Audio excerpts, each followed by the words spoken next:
Magkano yung ganong puno? Yung talisay, yung malaki yun? Hindi ito, hindi yung talisay. Kala niya yung malaking yan. Bibilin po, bubunutin natin yan. Magkano yung kung bibilin ko yon?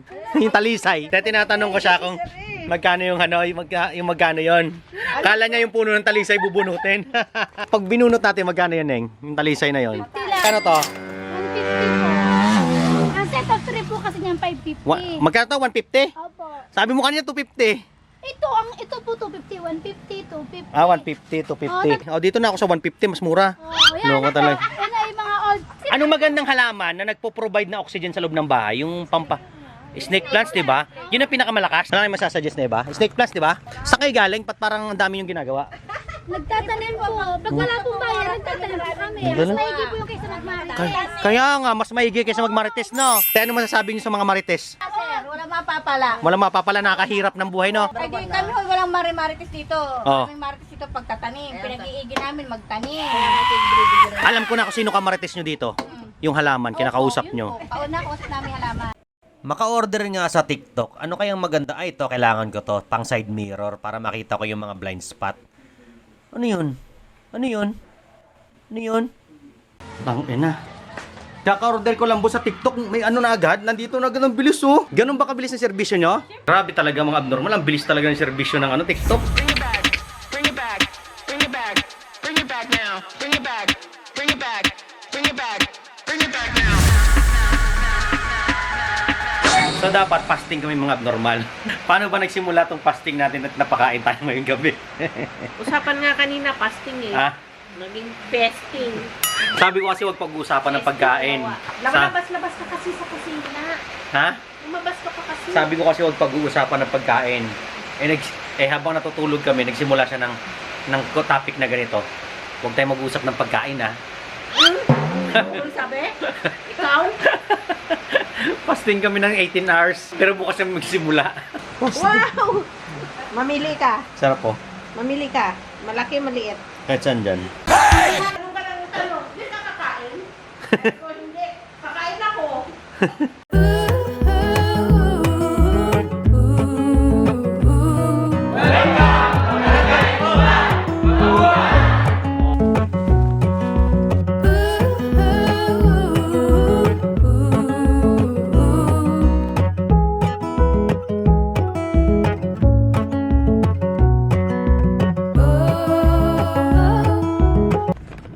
So mga abnormal, tapos na tayong mag-exercise at mag-detox ng ating negative energy after the whole week ng pagsisipag. Itong mga ganitong habit is necessity kasi sa mundong ito punong-puno na ng negativity at napakadaling i-absorb ang negative kaysa sa positive. Kaya nga viral ang chismis, 'di ba? Sa mga negative, mas viral siya pagdating social media at sa tunay na buhay. Kaya kailangan naglalaan ka ng oras para sa sarili mo na mag-detox ng iyong energy by connecting. Kailangan kinoconnect mo yung sarili mo sa earth. In that way, nadidetoxify ka sa negative energy at napapalitan siya, nare-renew siya. Nagkakaroon ka ng renewable energy. Nagiging positive ka. Pag ginagawa mo yung mga ganong practices, mas nagiging connected ka sa earth at nagiging genuine yung happiness, yung yung nagiging mababaw lang kaligayahan mo. Hindi ka masyadong mapaghanap ng mga bagay-bagay, alam mo yun, lalo sa mundong punong-puno ng technology.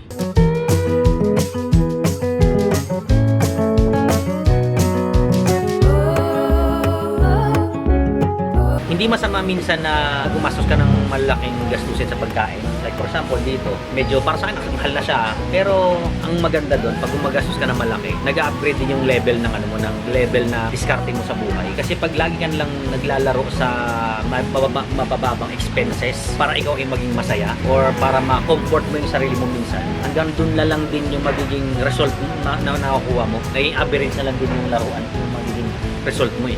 Yun napansin ko lang kaya minsan huwag kayong matakot gumastos na malaki, especially sa health. Maraming tao dyan, grabe makagastos sa McDonald's, sa mga fast food pagdating sa kalusugan. Nako. Dami ko nang nakausap